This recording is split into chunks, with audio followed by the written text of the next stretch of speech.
നമസ്കാരം. ഞാൻ ദ്വിതീയ പാദ്രമണ്ണ. ആസ്റ്റർ മിംസ് കോട്ടക്കലിലെ ആസ്റ്റർ എൻറിച്ച് ചൈൽഡ് ഡെവലപ്മെന്റ് സെന്ററിന്റെ ഹെഡാണ്. ഓട്ടിസം സ്പെക്ട്രം ഡിസോർഡറിനെ കുറിച്ച് ഈ അടുത്ത കാലത്തായി ധാരാളം ചർച്ച ചെയ്യപ്പെട്ടിട്ടുണ്ട്.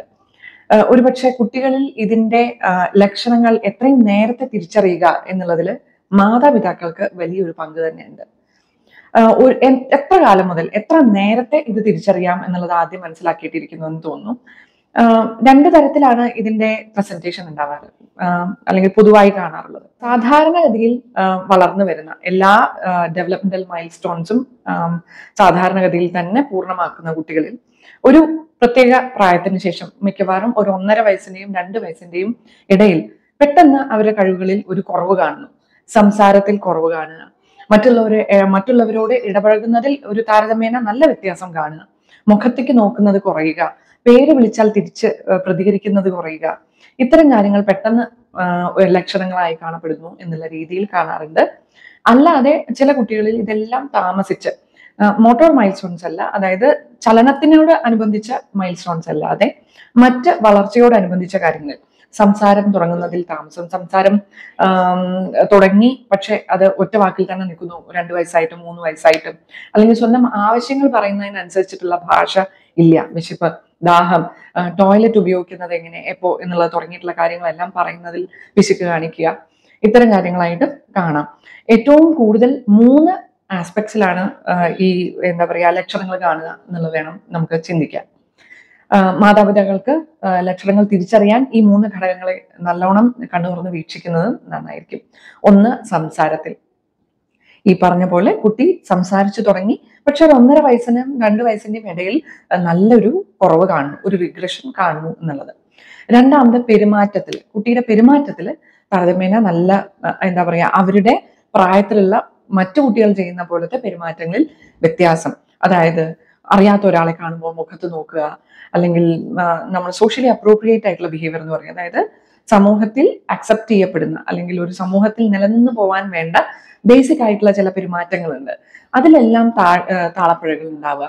ഇതെല്ലാം ഇതിന്റെ ലക്ഷണത്തിന്റെ ഭാഗമാണ്. അതിൽ പെട്ടതാണ് മുഖത്തേക്ക് നോക്കാതിരിക്കുക, നമ്മൾ കുട്ടിയുടെ പേര് വിളിച്ച് കൊഞ്ചിച്ച് വിളിക്കുമ്പോൾ ഒന്ന് റെസ്പോണ്ട് ചെയ്യാതിരിക്കുക, സോഷ്യൽ സ്മൈൽ ഇല്ലാതിരിക്കുക, പിന്നെ പെരുമാറ്റത്തിൽ റിപ്പീറ്റഡ് ആയിട്ടുള്ള ബിഹേവിയേഴ്സ് ഉണ്ടാവുക. എന്ന് പറഞ്ഞാൽ നിങ്ങൾക്ക് തിരിച്ചറിയാൻ എളുപ്പത്തിന് ചില ചേഷ്ടകൾ കാണിക്കും കുട്ടികൾ, കൈ കൊണ്ടോ കണ്ണുകൊണ്ടോ അല്ലെങ്കിൽ ശരീരം മൊത്തം കൊണ്ടോ ഒരു റോക്കിംഗ് ബിഹേവിയർ പോലെയോ, അല്ലെങ്കിൽ കൈകൊണ്ട് ഉള്ള ആക്ഷൻസോ, ഇതെല്ലാം പരിസരം മറന്നുകൊണ്ട് കാണിക്കുക എന്ന് പറയുന്നത് ഒരു അതിൻ്റെ ഒരു ലക്ഷണമായിട്ട് നമ്മൾ കണക്കാക്കും. അപ്പോൾ പെരുമാറ്റത്തില്, സംസാരത്തില്, അവരുടെ ചലനത്തില്, ഈ 3 കാര്യത്തിലും കാണുന്ന ചെറിയ അപാകതകൾ അല്ലെങ്കിൽ ചെറിയ ലക്ഷണങ്ങളെല്ലാം ഓട്ടിസത്തിന്റെ ലക്ഷണങ്ങളായിട്ട് നമുക്ക് തിരിച്ചറിയാൻ സാധിക്കും. ലക്ഷണങ്ങളിൽ മറ്റൊന്ന് മുൻപന്തിയിൽ നിൽക്കുന്നതാണ് അവരുടെ സെൻസറി നീഡ്സ് എന്ന് പറയുന്നത്. അതായത് നമ്മളുടെ ഇന്ദ്രിയങ്ങൾ ഉണ്ടല്ലോ, നമ്മുടെ പഞ്ചേന്ദ്രിയങ്ങൾ പോലെ തന്നെ നമുക്ക് മറ്റ് പരിസരത്തിലുള്ള ശബ്ദങ്ങളോട്, പരിസരത്തിലുള്ള കാഴ്ചകളോട് ഒക്കെ ഉള്ള പ്രതികരണം സാധാരണയിൽ നിന്ന് വ്യത്യസ്തമായിട്ട് കാണിക്കുന്ന കുട്ടികൾ. ഇതെല്ലാം സ്പെക്ട്രത്തിന്റെ ഒരു ഫീച്ചറായിട്ട് കാണാം. അപ്പൊ നിങ്ങൾക്ക് എങ്ങനെ കുട്ടിയിൽ കാണാം ലക്ഷണങ്ങൾ എന്ന് വെച്ചാൽ, ചില മൂവ്മെന്റിനോട്, തിരിയുന്ന സാധനങ്ങളോട് ഭയങ്കര അമിതമായിട്ടുള്ള ആസക്തി, ചക്രത്തിനോട്, ഫാനിനോട് കുറേ നേരം നോക്കി നിൽക്കുക, അല്ലെങ്കിൽ സ്പർശനത്തിനോടാണെങ്കിൽ ചില ടെക്സ്റ്റേർഡ് സാധനങ്ങളോട് അമിതമായിട്ടുള്ള ഇഷ്ടം, വെള്ളത്തിൽ കളിക്കുന്ന, ഇതെല്ലാം ചെറിയ ചെറിയ തോതിൽ എല്ലാ കുട്ടികളും കാണിക്കും. പക്ഷെ സ്പെക്ട്രത്തിൽ വരുമ്പോൾ കുട്ടികൾക്ക് അതിനോടൊരു അമിതമായ ആവശ്യം അല്ലെങ്കിൽ അമിതമായ ഇഷ്ടം കാണിക്കാം എന്നുള്ളതാണ്. ചില പ്രത്യേക ശബ്ദങ്ങളോട്, ചില ഫ്രീക്വൻസിയിലുള്ള ശബ്ദങ്ങളോട് പേടി, അത് കേട്ടാൽ ടോളറേറ്റ് ചെയ്യാൻ പറ്റാത്ത അവസ്ഥ, കുട്ടിക്ക് അത് കേട്ടിരിക്കാൻ പറ്റാത്ത വിധം. ചില കുട്ടികൾ അത് ഭയങ്കര ആൻസൈറ്റി അറ്റാക്ക് ഉണ്ടാക്കും, ചിലവർക്ക് അത് ദേഷ്യമായിട്ടും ടാൻഡ്രമായിട്ടും കാണിക്കാം. ഇതെല്ലാം പതിവിൽ കവിഞ്ഞ പ്രതികരണങ്ങളാണ്. ഇത് ശബ്ദത്തിനോടുണ്ടാവാം, വെളിച്ചത്തിനോടുണ്ടാവാം, സ്പർശനത്തിനോടുണ്ടാവാം, ചിലർക്ക് അത് സ്മെല്ലിനോടായിരിക്കും. ഇതെല്ലാം പ്രത്യേക തരത്തിലുള്ള ബിഹേവിയേഴ്സ് അല്ലെങ്കിൽ പെരുമാറ്റമായിട്ടാണ് കുട്ടികളിൽ കാണുക.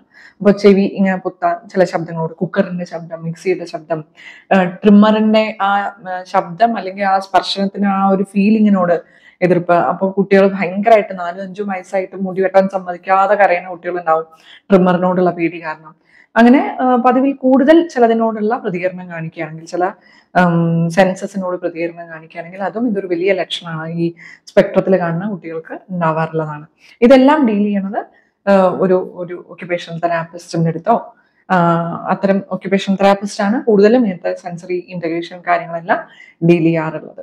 എല്ലാം തന്നെ കുട്ടികളിൽ കാണപ്പെടുന്ന എല്ലാ പെരുമാറ്റ വ്യത്യാസങ്ങളും ഓട്ടിസം ആയിരിക്കണം എന്നില്ല.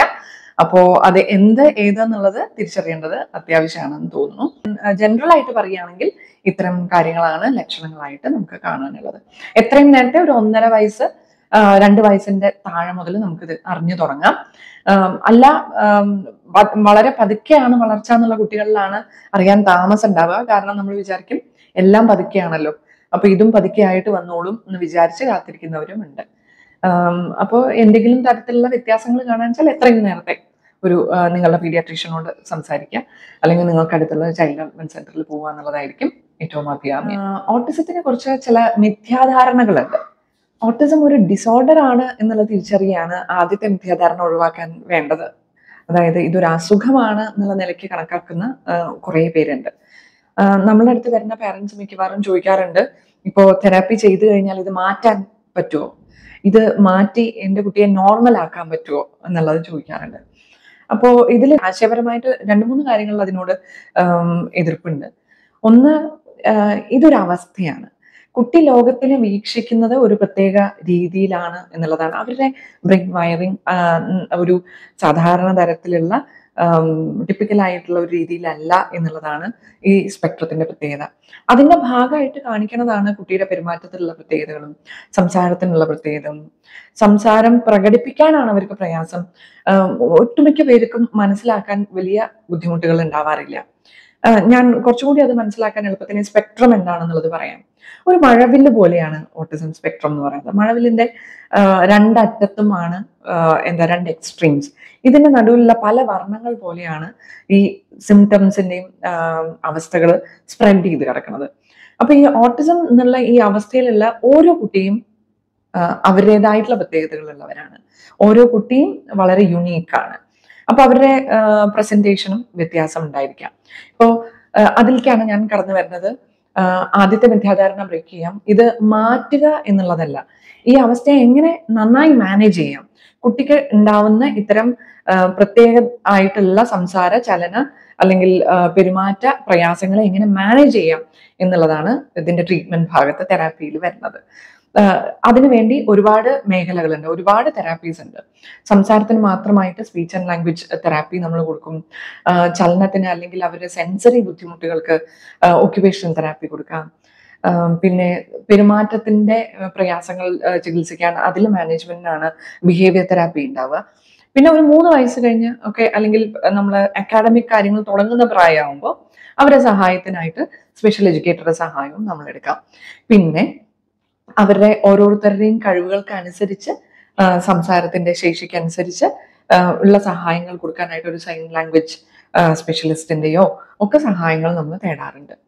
ഇനി രണ്ടാമത്തെ മിസ്കൺസെപ്ഷൻ എന്ന് പറയുന്നതാണ് ഒരു വാക്സിനേഷൻ കാരണമാണ് അല്ലെങ്കിൽ ഇന്ന പ്രത്യേക ഒരു കാരണം, ഒരു ബാഡ് പാരന്റിങ് കാരണം ആണ് ഓട്ടിസം സ്പെക്ട്രം ഡിസോർഡറിൽ കുട്ടി വന്നു ചേരുന്നത് എന്നുള്ളത്. അതൊരു മിഥ്യാധാരണയാണ്.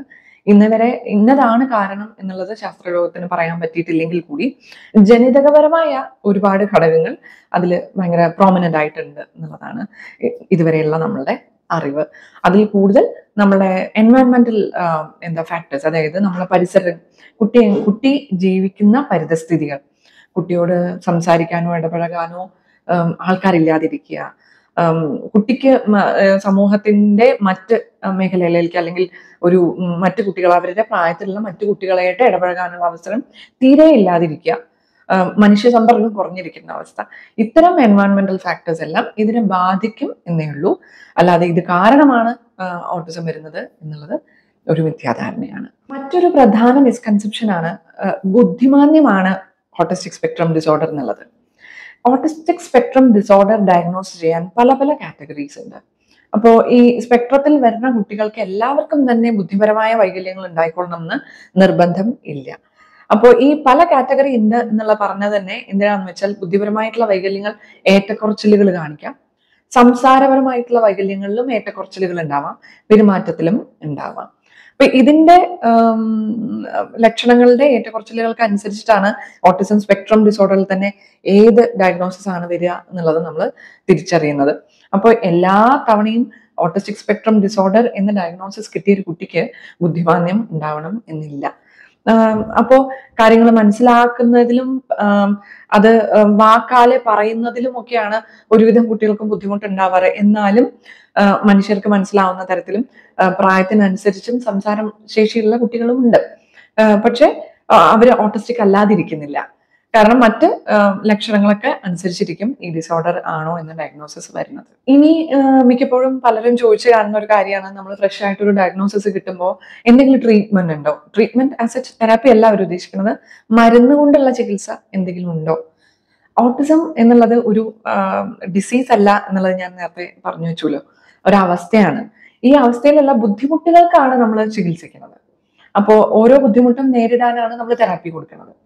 അതിന് പുറമെ കുട്ടിക്ക് എന്തെങ്കിലും ബുദ്ധിമുട്ടുകൾ കാണിക്കുന്നുണ്ടെങ്കിൽ, അത് ഒരു ശരീരത്തിനായിട്ട് സംബന്ധിച്ചതാണെങ്കിൽ അല്ലെങ്കിൽ മസ്തിഷ്കത്തിന്റെ പ്രവർത്തനത്തിനായിട്ട് സംബന്ധിച്ചതാണെങ്കിൽ അതിനുള്ള ചികിത്സ മരുന്നുകൊണ്ട് നടക്കാറുണ്ട്. അതായത് മനസ്സിലാക്കാൻ എളുപ്പത്തിന്, ഒരു സീഷർ ഡിസോർഡർ കൂടിയുള്ള കുട്ടിയാണെങ്കിൽ, അതായത് അപസ്മാരത്തിന്റെ ബുദ്ധിമുട്ടുള്ള കുട്ടിയാണ്, പക്ഷെ ആ കുട്ടി ഓൾറെഡി ഓട്ടിസ്റ്റിക് ഫീച്ചേഴ്സ് കാണിക്കുന്ന കുട്ടിയാണെങ്കിൽ അപസ്മാരത്തിനുള്ള മരുന്ന് കൊണ്ടുള്ള ചികിത്സ ഒരുപക്ഷെ ഡോക്ടേഴ്സ് ചെയ്തിരിക്കാം.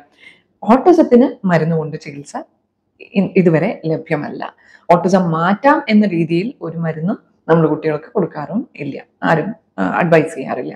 പക്ഷെ ഈ പറഞ്ഞ പോലെ ഇൻഡിപെൻഡന്റ് ആയിട്ടുള്ള മറ്റ് ബുദ്ധിമുട്ടുകൾ കുട്ടിക്ക് ഉണ്ടെങ്കിൽ, ഗട്ട് ഇഷ്യൂസ് ഉണ്ടെങ്കിൽ, ദഹന പ്രശ്നങ്ങൾ ഉണ്ടെങ്കിൽ, കുട്ടിയുടെ വളർച്ചയെ ബാധിക്കുന്ന മറ്റെന്തെങ്കിലും ഫിസിക്കൽ ആയിട്ടുള്ള കമ്പോണൻസിനുള്ള ബുദ്ധിമുട്ടുകൾക്ക് മരുന്ന് കൊടുക്കാറുണ്ട് എന്നുള്ളതല്ലാതെ ഓട്ടിസം സ്പെക്ട്രം ഡിസോർഡർ എന്നുള്ള അവസ്ഥയ്ക്ക് മരുന്ന് കൊണ്ട് ചികിത്സയില്ല.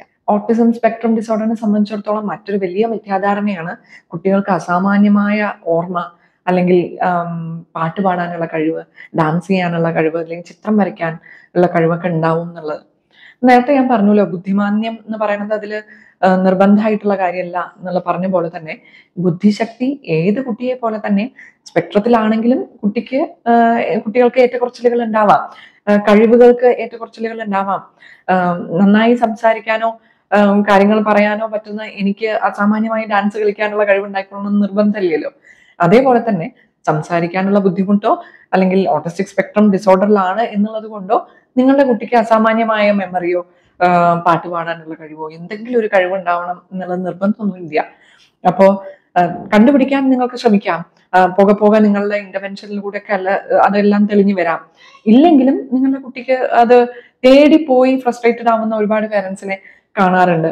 അത്തരം ഒരു വ്യക്തമായ ഒരു വലിയ കഴിവൊന്നും കുട്ടിക്ക് ഉണ്ടായിക്കൊണ്ടെന്ന് ഇല്ല.